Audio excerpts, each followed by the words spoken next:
سلامونه ملګرو څنګه چل دی امید لرم چې ښه به یې. وعلیکم السلام ورحمت الله وبرکاته.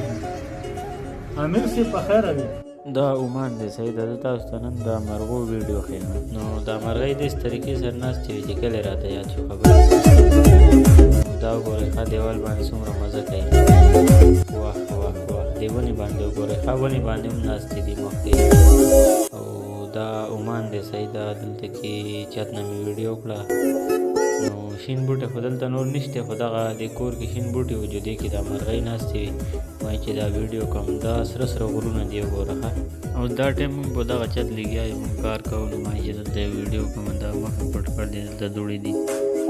بیا مې وایي چې دا روډ پورې زوم کوم چې دا څنګه ښکارېږي. تاسو مو وایئ کمنټ کې چې زومینګ څنګه دی ګزاره کوي که نه.